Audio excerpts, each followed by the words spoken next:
पाकिस्तान ने ब्लॉक 2 को ही अपग्रेड करके ब्लॉक 3 बनाया है। ब्लॉक 2 हम नहीं बनाएंगे, अब हम या तो JF-17 थंडर ब्लॉक 1 बनाएंगे या ब्लॉक 3 बनाएंगे। और ब्लॉक 3 में भी एक नशिस्त वाला और 2 नशिस्तों वाले जहाज़ हैं, जिनका फ़र्क मैंने आपको C और D के साथ बता दिया। तो D क्लास के 4 और C क्लास के 12 जहाज़ अज़रबैजान लेगा। और ये वाहिद मुल्क नहीं है, इसके अलावा सऊदी अरब ने भी इस ख्वाहिश का इज़हार किया है, बांग्लादेश है, म्यांमार है और अफ्रीकी ममालिक शामिल हैं। बिस्मिल्लाहिर्रहमानिर्रहीम, बोलते कालम के साथ मैं आमिर रज़ा ख़ान। और मेरे आज का मौजू ये है कि पाकिस्तान ने एक और कामयाबी हासिल कर ली। अज़रबैजान को JF-17 थंडर ब्लॉक 3 का C और D तैयारों की जो पहली खेप है वो इस साल देने का ऐलान कर दिया है। यानी अब पाकिस्तान इस साल 2025 को 2 तैयारे जो है उनके हवाले करेगा। और ये अज़रबैजान तैयारे ख़रीद रहा है। उन्होंने ख्वाहिश का इज़हार किया था कि वो पूरी दुनिया में से तमाम तैयारों में से JF-17 थंडर पर इत्माद करते हैं और उसके ब्लॉक 3 को वो ख़रीदना चाहते हैं। C और D क्लास के जो है तैयारे हैं वो उन्होंने लेने हैं। और ये C और D सिर्फ इसलिए है कि आपको इसका फ़र्क बता दूं कि C क्लास जो है ये बैटल प्लेन है, यानी वो जहाज़ जो कि जंगों में सुपरमेसी के लिए या जंगों में बर्तरी के लिए इस्तेमाल किया जाता है। और उसमें बहुत सारी ऐसी चीज़ें हैं जिनमें हथियार भी हैं। जो D क्लास है ये ज़्यादातर तरबियत के काम आता है। तो जो 16 जहाज़ ख़रीदने का उन्होंने कहा था उसमें से सिर्फ 4 D क्लास हैं, जिसमें 2 पायलट्स बैठते हैं, एक आगे जो मेन पायलट है और दूसरा उसके बैक पर बैठता है, जिसे यहाँ सिखाना मकसूद होता है या उससे कोई और काम लेना जो है, जिसमें मुख्तलिफ एवॉन्क्स सिस्टम्स और रडार सिस्टम इस्तेमाल करने का काम लिया जाता है, वो उसका मकसद है। लेकिन असल में JF-17 थंडर के 12 तैयारे जो हैं वो C क्लास हैं, जो बैटल प्लेन हैं, यानी जंग में इस्तेमाल होने वाले जहाज़ हैं। और आपको मैं पहले ही बता चुका हूँ कि ब्लॉक 3 के जहाज़ जो हैं ये 4th जनरेशन के जहाज़ हैं, जिनमें ऐसे रडार और ऐसी मिसाइल्स और ऐसी चीज़ें शामिल हैं जो दुनिया के जदीद तरीन जहाज़ों में होती है। पाकिस्तान ने ब्लॉक 2 को ही अपग्रेड करके ब्लॉक 3 बनाया है। ब्लॉक 2 हम नहीं बनाएंगे, अब हम या तो JF-17 थंडर ब्लॉक 1 बनाएंगे या ब्लॉक 3 बनाएंगे। और ब्लॉक 3 में भी एक नशिस्त वाला और 2 नशिस्तों वाले जहाज़ हैं, जिनका फ़र्क मैंने आपको C और D के साथ बता दिया। तो D क्लास के 4 और C क्लास के 12 जहाज़ अज़रबैजान लेगा। और ये वाहिद मुल्क नहीं है, इसके अलावा सऊदी अरब ने भी इस ख्वाहिश का इज़हार किया है, बांग्लादेश है, म्यांमार है और अफ्रीकी ममालिक शामिल हैं, जो JF-17 थंडर को बेहतर मुतबादिल तैयारा करार दे रहे हैं उन महंगे जहाज़ों से जो कि रशिया तैयार करता है या अमेरिका तैयार करता है या फ्रांस तैयार करता है।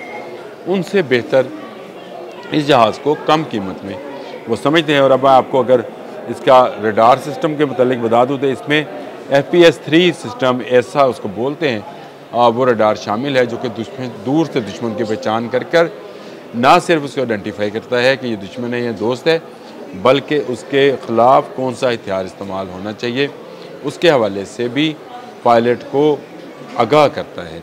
और ये बहुत बड़ी एक ख़ासियत है जो जदीद जहाज़ों में मौजूद है। सुई में है और F-16 में ये सलाहियत मौजूद है। नया कॉकपिट और एवियोनिक्स सिस्टम है। ब्लॉक 3 में डिजिटल कॉकपिट है और मल्टी फंक्शनल डिस्प्ले दिया गया है, जिसको MFD कहते हैं। ये मल्टी फंक्शनल डिस्प्ले स्क्रीन के ऊपर ही, जैसे आपने स्टार वॉर्स की फिल्मों में देखा होगा कि स्क्रीन पर ही सारे डेमोग्राम और चीज़ें जो हैं वो चल रही होती हैं, जिससे पायलट को जब कॉकपिट के अंदर बने पैनल्स पर नहीं जाना पड़ता, बल्कि उसको अपने जहाज़ की स्क्रीन पर ही ये सारी चीज़ें नज़र आती हैं। इसके अलावा इस पायलट के पास जो हेलमेट है, उसके जो स्क्रीन है, उसको भी इस्तेमाल किया जाता है और मुख्तलिफ रडार जो हैं उस पर भी उसको डिस्प्ले हो सकते हैं जब वो चाहे।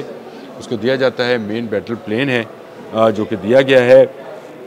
JF-17 थंडर ब्लॉक 3 में GM-71 टाउ मिसाइल्स जो हैं वो हैं और स्टैंड ऑफ बम हैं। ये हथियारे दुश्मन की बूर करते हैं। इसमें एक और जो चीज़ मुझे जो ज़बरदस्त लगी वो पावर चेम्बिलिटी है। इसमें जदीद इलेक्ट्रिक वारफेयर EW सिस्टम मौजूद हैं जो दुश्मन की मौजूदगी का पता लगाने के लिए इस्तेमाल किए जाते हैं। बैटल फ्यूल एफिशिएंसी है। ब्लॉक 3 में ईंधन की बचत करने वाली जदीद टेक्नोलॉजी शामिल है, जिससे ईंधन की बचत होती है और जहाज़ ज़्यादा देर तक फ़ज़ा में रह सकता है। नेविगेशन और कम्युनिकेशन सिस्टम का मैंने आपको इसका बता दिया। और उसमें ज़्यादा मौसर मैनूवरिंग है और चंद नए फीचर हैं। ऑटोमेटेड फ़्लाइट कंट्रोल सिस्टम है, ऑटोमेटेड फ़्लाइट कंट्रोल सिस्टम भी इसमें शामिल है जी, और इम्प्रूव्ड सॉफ्टवेयर शामिल है, डुअल रोल इंटरनेट है। और इसमें मैंने आपको बताया था कि ये सिर्फ फ़ज़ा से ज़मीन में नहीं बल्कि समंदर के अंदर भी मार करता है। JF-17 थंडर ब्लॉक 3 का जहाज़ जो है ये हमारी फ़ज़ाइया की हिफाजत, यानी हमारी फ़ज़ा की हिफाजत तो करेगा, हमारे समंदरों की हिफाजत करने के भी काम आएगा। और ये ज़बरदस्त जहाज़ जो है अब आज़रबाईजान की नज़र है, 2 जहाज़ उनको दी गए हैं। बाकी के 8 जहाज़ जो हैं उनको अगले साल प्रोवाइड किए जाएंगे और पाकिस्तान अपनी ज़रूरत के मुताबिक एक स्क्वाड्रन पहले से ही JF-17 थंडर ब्लॉक 3 का बना चुका है, जिसको अब जो है पाकिस्तान एयरफोर्स के ज़रिए इस्तेमाल लाया जाना है या लाया गया है। दुनिया भर में इसकी धूम है JF-17 थंडर की। जिस तरह से सऊदी अरब के अंदर भी ये जहाज़ जो है इसमें इन्होंने अपना मुज़ाहरा किया था और एयर टू एयर फ्यूलिंग का वो जो नज़ारा था वो आप लोगों ने भी किया था। उसी के बाद से इस्लामी दुनिया के बहुत सारे ममालिक जो हैं इस जहाज़ को अपने फ़ज़ाई बेड़े के अंदर शामिल करना चाहते हैं, अपनी एयर फोर्स में इसको हिस्सा बनाना चाहते हैं। आज़रबाईजान दुनिया में पहला मुल्क बन गया है जो JF-17 थंडर तैयारों का मालिक होगा, जो कि पाकिस्तान उसको प्रोवाइड करेगा। 2 जहाज़ इस साल आज़रबाईजान को दे दिए जाएंगे। अगले 8 जहाज़ जो है, अगले 6 जहाज़ जो हैं वो अगले साल उसके बेड़े में शामिल किए जाएंगे, जिनमें C और D कैटेगरी है। मैंने आपको बताया टोटल मुआहदा 16 जहाज़ों का है, जिसमें से पहली टुकड़ी 2 जहाज़ों पर मुश्तमिल ये दी जाएगी। और ना सिर्फ ये दी जाएगी बल्कि उनके पायलट्स को इस पर ट्रेनिंग भी दी जाएगी ताकि वो भी JF-17 थंडर के थ्रस्ट को फील कर सकें। आज के लिए इतना ही। अल्लाह।